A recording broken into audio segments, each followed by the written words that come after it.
കർഷകരെ വഞ്ചിച്ച 3 മുന്നണികൾക്കുമെതിരെ കർഷകരും സമാന ചിന്താഗതിക്കാരും തെരഞ്ഞെടുപ്പിൽ പ്രതികരിക്കുമെന്ന് സ്വതന്ത്ര കർഷക മുന്നണി. കഴിഞ്ഞ 10 വർഷമായി കേരള സർക്കാർ കർഷകർക്ക് നൽകിയത് കണ്ണീരും വഞ്ചന കലർന്ന വാഗ്ദാനവും മാത്രമെന്നും സ്വതന്ത്ര കർഷക മുന്നണി ഭാരവാഹികൾ. മുഖ്യധാര രാഷ്ട്രീയ മുന്നണികളുടെ കർഷക വഞ്ചനയ്ക്കെതിരെയാണ് സ്വതന്ത്ര കർഷക മുന്നണി സ്ഥാനാർത്ഥിയായി പാലക്കാട് മണ്ഡലത്തിൽ രഘു മാത്തൂർ മത്സരിക്കുന്നതെന്ന് വിവിധ കർഷക സംഘടനാ ഭാരവാഹികൾ വാർത്താസമ്മേളനത്തിൽ പറഞ്ഞു. കേരള ജൈവ സംരക്ഷണ സമിതി, പാലക്കാടൻ കർഷക മുന്നേറ്റം, മലയോര കർഷക സംരക്ഷണ സമിതി, Muthalamada mango welfare association, Samajwadi Janaparishad തുടങ്ങിയ കർഷക സംഘടനകളുടെ പിന്തുണയോടെയാണ് കർഷകനായ രഘു മാത്തൂർ മത്സരിക്കുന്നത്.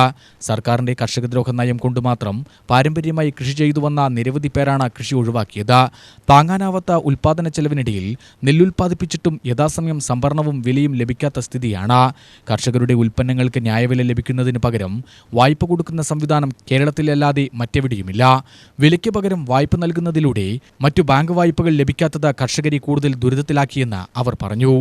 കാർഷിക നയങ്ങൾ നടപ്പിലാക്കാനുള്ള വെറും ഏജന്റുമാരായി മാത്രം ഇന്ത്യയിലെ രാഷ്ട്രീയ പാർട്ടികൾ മാറിയിരിക്കുന്നു എന്ന് തന്നെ വേണം നമുക്ക് മനസ്സിലാക്കാൻ.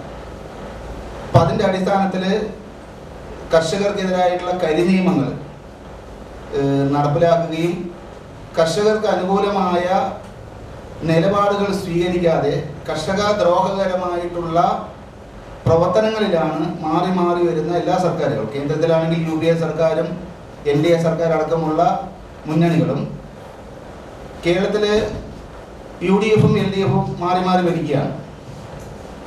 ഭരിച്ചിട്ടുണ്ട്. ഇവരും ഇത്തരത്തിലുള്ള നടപടികളുമായിട്ട് മുന്നോട്ട് പോകുന്നത്. നമുക്കറിയാം, ഈ കാർഷിക മേഖലയിലെ നിരവധി പ്രസ്ഥാനങ്ങൾ കേരളത്തിലും ഇന്ത്യയിലെ വിവിധ ഭാഗങ്ങളിലും, ഇപ്പോൾ ഡൽഹി ചലോ കർഷക പ്രക്ഷോഭം നടന്നു. അപ്പോൾ ഈ പ്രക്ഷോഭത്തിന് ഐക്യദാർഢ്യം പ്രഖ്യാപിച്ചുകൊണ്ട് പാലക്കാട് സിവിൽ സ്റ്റേഷന് മുമ്പിൽ കേരളത്തിലെ വിവിധ ഭാഗങ്ങളിൽ നിന്നുള്ള കർഷകർ കേരളത്തിലെ വിവിധ ഭാഗങ്ങളിൽ സമരം നടത്തി. കുടിൽകെട്ടി സമരം നമ്മുടെ സിവിൽ സ്റ്റേഷന് മുമ്പിൽ 1.5 മാസത്തോളം നടത്തിയിരുന്നു. അപ്പോൾ ഇത്തരം സമരപരിപാടികളൊന്നും നടത്തിയിട്ടും സർക്കാരുകൾ കോർപ്പറേറ്റുകൾക്ക് വേണ്ടി പ്രവർത്തിക്കുന്ന ഒരു സ്ഥിതിയാണ്, യാഥാർത്ഥ്യമാണ് നമ്മൾ മുന്നിൽ കാണുന്നത്. അപ്പം ഇത്തരം വിഷയങ്ങളിലൊക്കെ തന്നെ നമുക്ക് ശക്തമായ പ്രതിഷേധമുണ്ട്, കർഷകർ പ്രതിഷേധമുണ്ട്. അത് നമ്മൾ പ്രകടിപ്പിക്കുന്നതിന് വേണ്ടിയിട്ടാണ് ഈ തെരഞ്ഞെടുപ്പിൽ മത്സരിക്കുന്നത്. മുതലമടിയിലെ മാങ്ങ കർഷകർക്കായി 500 കോടിയുടെ പദ്ധതി സമർപ്പിച്ചെങ്കിലും സംസ്ഥാന സർക്കാർ അനുവദിച്ചത് 18 കോടി മാത്രമാണ്. കേന്ദ്രവും കേരളവും മാറി മാറി ഭരിച്ച മുന്നണികളുടെ ചെയ്തി മൂലം തോട്ടമേഖല, മലയോര മേഖല, മത്സ്യകൃഷി, ക്ഷീരമേഖല തുടങ്ങിയ എല്ലാ കാർഷിക മേഖലയും രൂക്ഷമായ തകർച്ചയിലേക്ക് മാറിയെന്ന് അവർ പറഞ്ഞു.